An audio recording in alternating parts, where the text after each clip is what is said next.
Olá, meus amigos. Vamos para mais um encontro nesse nosso curso de pós-graduação em Ciências Criminais. Meu nome é Fábio Roque, mais uma vez me apresento, um dos coordenadores aqui da pós-graduação, juntamente com o professor Rogério Sanches.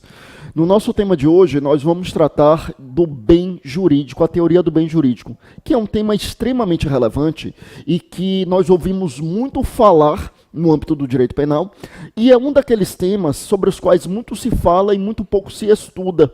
É muito comum que a gente ouça a ideia de que a função do direito penal é uma função de tutela subsidiária dos bens jurídicos, mas o que efetivamente é o bem jurídico, a que se destina, qual é a sua finalidade, qual é o seu propósito, qual a importância realmente da ideia de bem jurídico para o direito penal? Existe alguma diferença entre o bem jurídico para o direito penal e para as outras esferas do direito?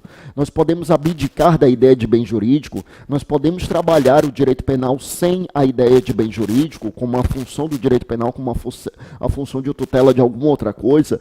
Então, meus amigos, tudo isso nós vamos analisar no nosso encontro de hoje. Então, veja, vou colocar aqui na tela para nós, nosso tema de hoje, então, é realmente o tema bem jurídico. Bom, para falarmos sobre o bem jurídico, ou de forma mais precisa sobre a teoria do bem jurídico, nós vamos lá para o surgimento da teoria.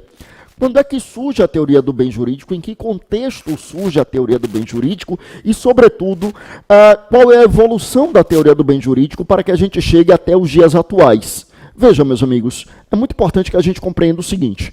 A teoria do bem jurídico surge em um contexto em que se pretendia estabelecer um limite material ao poder punitivo do Estado. Eu repito, a teoria do bem jurídico surge em um contexto em que se pretende estabelecer, portanto, um limite material ao poder punitivo do Estado. Eu quero que você recorde o seguinte. Com o advento do pensamento iluminista lá no século XVIII, uma das pretensões era justamente a limitação do poder punitivo do Estado. Lembre que, na França do século XVIII, nós vivíamos um Estado absolutista. É verdade que na Inglaterra já havia uma monarquia constitucional e, portanto, os poderes da realeza já tinham sido limitados, mas o modelo francês era um modelo exportado para muitos lugares do mundo, inclusive no Brasil. No Brasil, inclusive, nós tivemos um iluminismo tardio, porque na nossa primeira Constituição, que é de 1824, já, portanto, ali no começo do século XIX, nós ainda tínhamos um modelo absolutista. E esse modelo absolutista da Constituição de 1824, ela vai até o encerramento do Império em 1889. Até 1889, a gente vivia um império, era uma monarquia constitucional e, portanto, teríamos poderes limitados ali do imperador, mas na prática o imperador detinha o poder moderador que sobrepujava os outros três poderes. Então, na prática, era uma monarquia absolutista, com a gente poderia chamar até de despotismo esclarecido, porque tinha algumas ideias ali do pensamento iluminista, mas no geral era realmente uma monarquia absolutista e a gente teve uma limitação tardia do poder aqui no Brasil. Mas, eu repito, lá no modelo francês, no século XVIII, nós vivíamos o antigo regime. O antigo regime, então, nós tínhamos, sob o ponto de vista político, um Estado absolutista. No Estado absolutista, o rei, portanto, ele ostenta os poderes absolutos. E vem o iluminismo justamente tentando limitar esse poder do rei, limitar o poder do Estado. E para limitar o poder do Estado, indubitavelmente, nós precisaríamos limitar também o poder punitivo do Estado. Já que a gente pretende limitar o poder punitivo do Estado, é aí que surgem, então, os princípios do direito penal, surgem as teorias do direito penal, justamente nessa perspectiva, eu repito, de limitação ao poder punitivo do Estado. A ideia era justamente limitar o poder de punir do Estado. Essa sempre foi, meus amigos, portanto, a pretensão lá no pensamento iluminista. Aí o que é que acontece? O que acontece é que, com o pensamento iluminista, nós criamos um grande limite formal ao poder de punir. Qual era o limite formal ao poder punitivo do Estado? O limite formal, indubitavelmente, o princípio da legalidade. A legalidade é o maior limite formal ao poder punitivo do Estado. Por que nós estamos dizendo limite formal? Justamente porque, com a legalidade, nós dizemos ao Estado como punir. Como punir? Como punir? Ora, por intermédio de uma lei. Então, aqui eu tenho um limite formal porque é a forma como se exterioriza esse poder punitivo. Então, nós falamos aqui em como punir, porque nós temos aqui um limite formal. É a forma, meus amigos, que efetivamente, né, é a forma em que, efetivamente, nós iremos limitar o poder punitivo do Estado. Então, é a forma, né? Então, como será limitado? Será limitado por intermédio da lei. Então, a lei exterioriza o poder punitivo do Estado. A lei me diz como será punido. Como é que será punido? Por intermédio da lei. A lei, portanto, eu repito, vai trazer aqui o como punir. Como punir por intermédio da lei. Pois bem, meus amigos, então esse é um primeiro grande limite ao poder punitivo do Estado, um limite formal, que é justamente, como eu dizia, a ideia do como punir. Como punir? Por intermédio da lei. Ok, vamos lá, vamos avançar. O que é que acontece, meus amigos? O que acontece é que nós precisávamos, como eu dizia, estabelecer um limite material. O limite material, ele não vai nos dizer como punir, ele vai nos dizer o que pode ser punido. Então, estabelecer um limite material significa dizer o que pode ser objeto da lei penal. Porque, perceba, se a gente for trabalhar dentro de um paradigma de um regime democrático, minimamente democrático, um regime em que o cidadão assim seja encarado e não apenas como um súdito, né? Essa é uma ideia de Norberto Bobbio no livro A Era dos Direitos, que diz que lá no Estado absolutista não havia cidadão, havia apenas o súdito, porque era alguém que estava sujeito ao poder do Estado. A ideia de súdito vem de sujeição. Então, o súdito é aquele que está totalmente sujeito ao poder punitivo, ao poder do Estado, né, ao poder estatal, incluindo, evidentemente, o poder punitivo. Então, com a legalidade, eu estabeleço como punir. Como punir? Por intermédio da lei. Isso já é uma grande garantia do cidadão. Eu já não vejo apenas como mero súdito, eu já o vejo ali como titular de determinados direitos. E, portanto, meus amigos, a legalidade é, sem dúvida nenhuma, fundamental. Mas, eu repito, com a legalidade a gente não responde o que pode ser punido. Nós não respondemos, portanto, o que pode ser objeto de uma lei penal. Então, apenas a título de exemplo, se eu estiver diante de uma hipótese em que eu diga, por exemplo, que eu terei uma lei criminalizando ali o seu gosto culinário, o seu gosto musical, o seu gosto literário, sua religião, sua orientação sexual, sua ideologia política. Veja, se eu tiver uma lei criminalizando isto, ela observou o princípio da legalidade? O Estado está observando o princípio da legalidade? Sim, sem dúvida.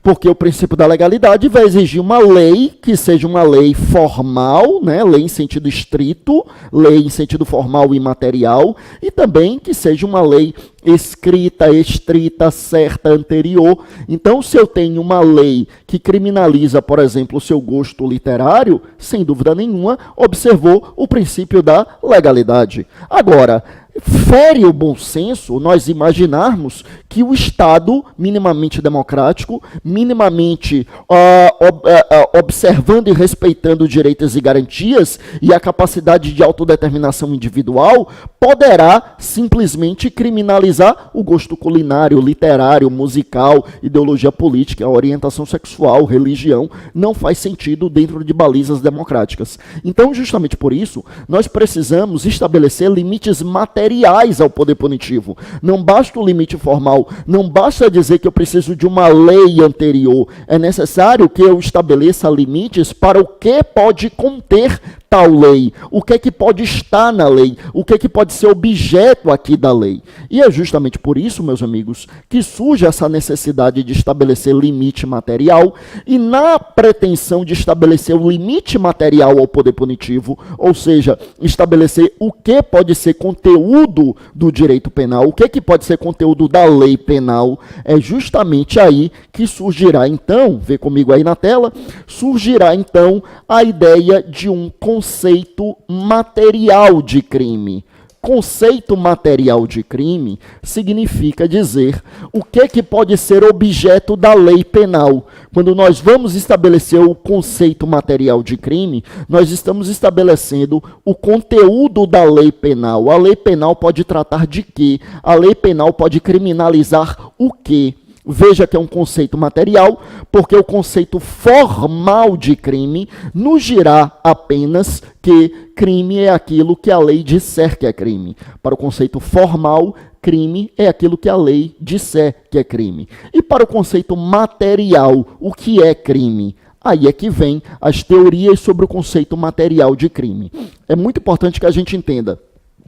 Teorias sobre o conceito material de crime são teorias que tentam estabelecer o limite material ao poder punitivo. Ou seja, as teorias sobre o conceito material de crime são teorias que procurarão aqui dizer o que pode ser objeto da lei penal. A lei penal pode tratar de quê? É isso que a gente vai falar aqui quando a gente traz o conceito material de crime. Bom, veja bem, nós temos alguns conceitos. Alguns autores, alguns grandes autores do direito penal, tentaram estabelecer o que seria o crime sob o ponto de vista material. O primeiro que tentou fazer isso, lá no século XIX, foi Garofalo, Raffaele Garofalo. Garofalo é o primeiro, meus amigos, a tentar estabelecer um conceito material de crime. Lembre comigo que Garofalo é Garofalo mesmo, né? Se escreve Garofalo porque é a expressão italiana e por isso que o próprio paroxítone aí não é acentuado. Mas Garofalo foi um juiz italiano no século XIX, autor da escola positiva do direito penal.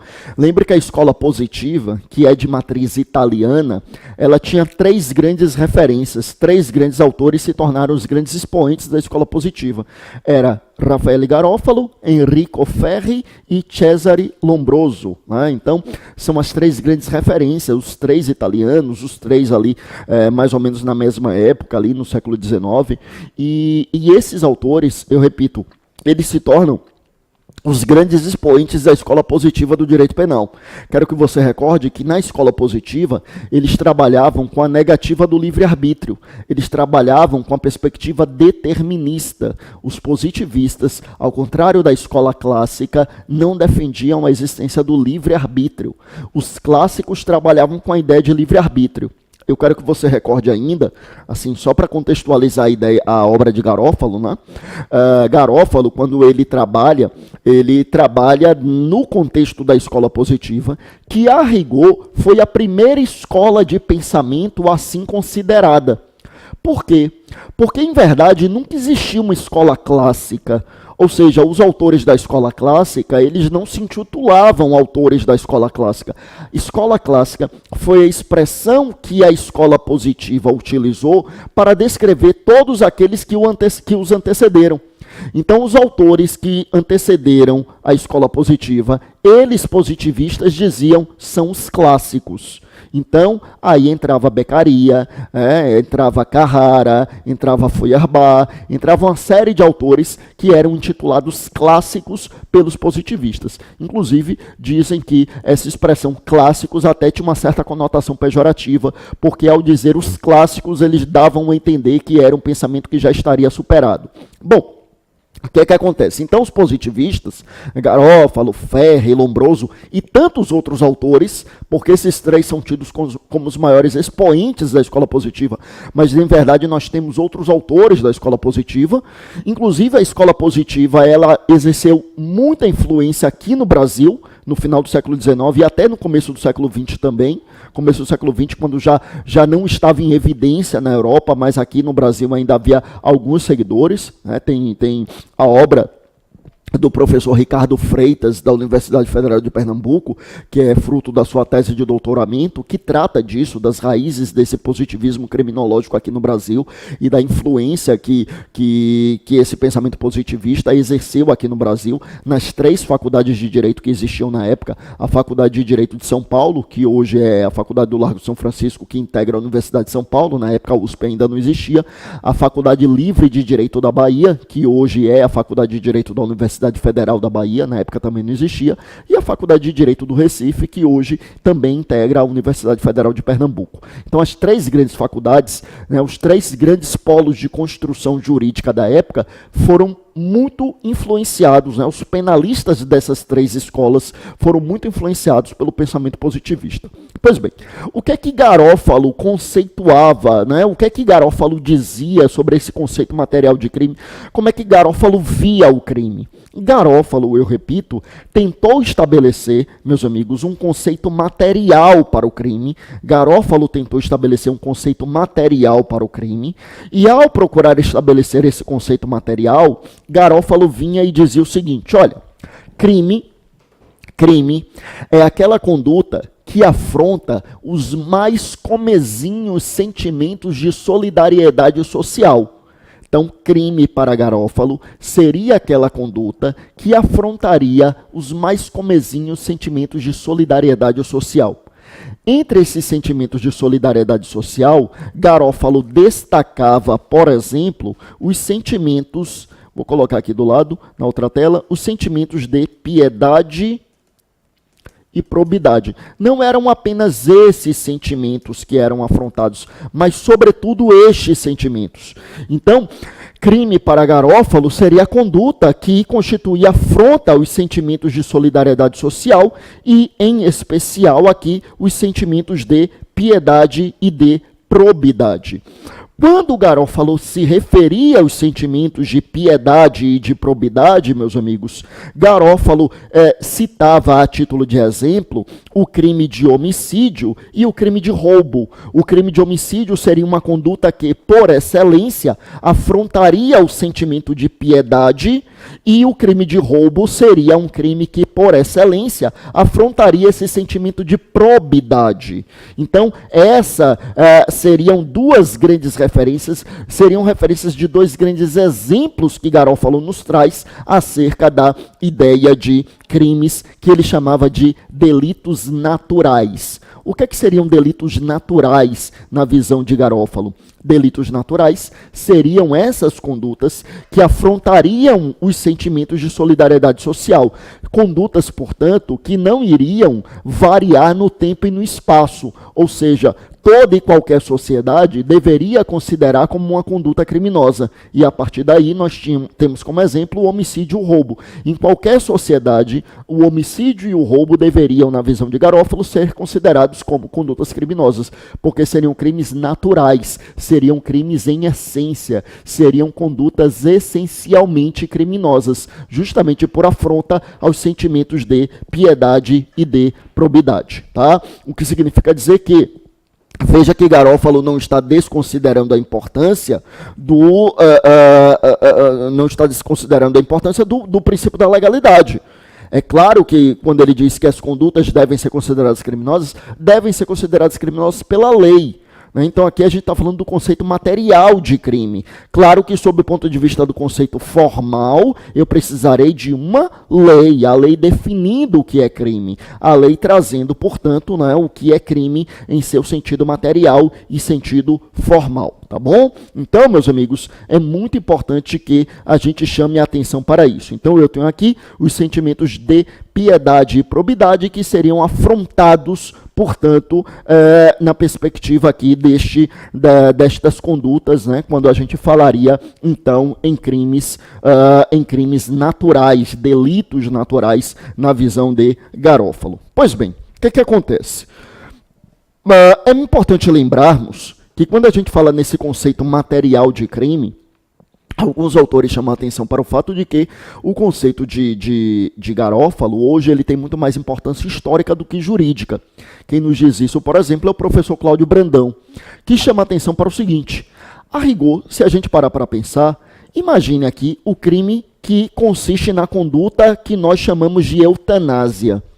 A gente sabe que, a rigor, não existe um crime com essa terminologia no Brasil, eutanásia. Eutanásia, etimologicamente, significa, né, vem do grego eu, que é o bom, o belo, e thanatos, que é a morte. Então, eutanásia é a morte boa, a morte bela, a morte doce, morte suave. Em verdade, é a antecipação da morte, para que se evite sofrimentos ali por parte do moribundo. Por isso que, para que haja eutanásia, é necessário que realmente seja um doente em estado terminal, tenha sido desenganado pela medicina, que esteja padecendo de sofrimentos físicos atrozes. E aí, a pessoa antecipa a morte daquela pessoa, daquele moribundo, daquela outra pessoa, portanto. E aí eu falaria em eutanásia ativa, porque a eutanásia passiva não é nem homicídio, é o artigo 122 do Código Penal, induzimento, instigação, auxílio ao suicídio. Mas no homicídio, a eutanásia ativa, a pessoa vai, por exemplo, desliga os aparelhos, ministra uma injeção letal, e a rigor, isso é crime no Brasil, né? A eutanásia é crime no Brasil.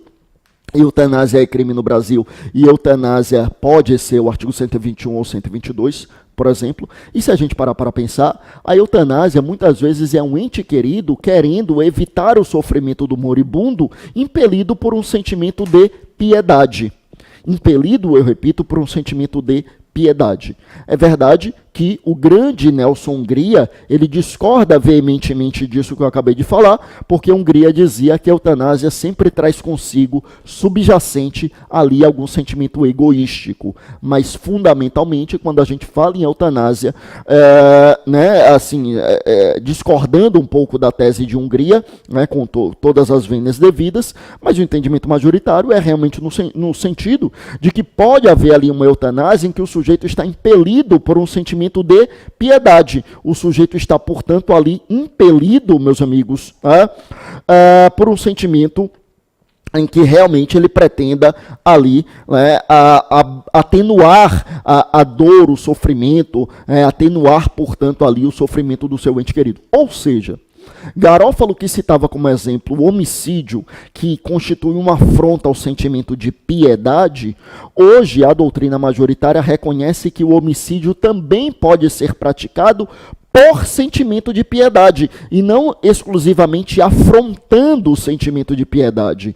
Veja com isto que o que estamos procurando dizer é que a ideia de Garófalo de construir um conceito geral de crime a partir da afronta a estes sentimentos, hoje já não se sustenta, porque, como nós estamos percebendo, podemos sim falar na possibilidade, meus amigos, de termos aqui a afronta ao sentimento de piedade, afronta ao sentimento de piedade caracterizando o homicídio, mas ainda que haja observância ao sentimento de piedade, haveria homicídio também, como a gente fala, por exemplo, no caso da eutanásia ativa. E é por isso que, reiterando a fala do professor Cláudio Brandão, o conceito de Garófalo é extremamente relevante, mas hoje tem uma importância mais histórica, do que jurídica. Tudo bem? Então, a primeira tentativa de estabelecer um limite material ao poder punitivo do Estado vem, portanto, com Garófalo. Veja que Garófalo, com essa ideia de afronta aos sentimentos de solidariedade social, veja que isso é também uma tentativa de estabelecer limite material ao poder punitivo do Estado. Por quê? Porque Garófalo está dizendo o seguinte: somente vamos considerar como crime se a conduta afrontar o sentimento de solidariedade social. O que significa dizer que, para Garófalo, somente a lei pode considerar como crime esse tipo de conduta. Se não houver esse tipo de conduta, não deveria ser considerado crime e, portanto, a gente não teria o sentimento de solidariedade social e, portanto, a gente não teria a intervenção punitiva do Estado. Então, é também uma forma de tentar estabelecer aqui, meus amigos, o limite material para o poder punitivo. É importante lembrar, todavia, que Garófalo não reconhece apenas a existência dos crimes naturais.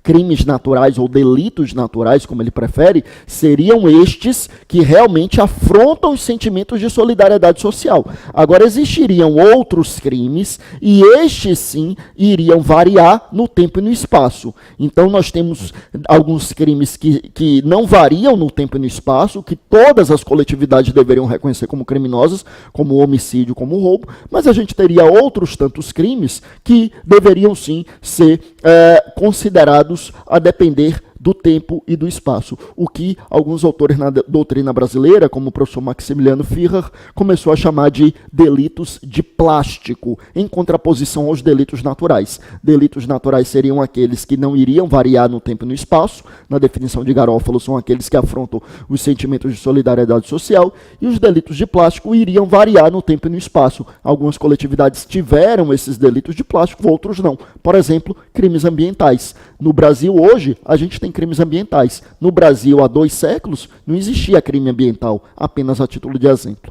Eu fecho aqui esse primeiro bloco, estou vendo aqui que o prazo já se encerrou, eu volto daqui a pouquinho trazendo mais limites materiais ao poder punitivo do Estado. A gente já volta, vamos lá.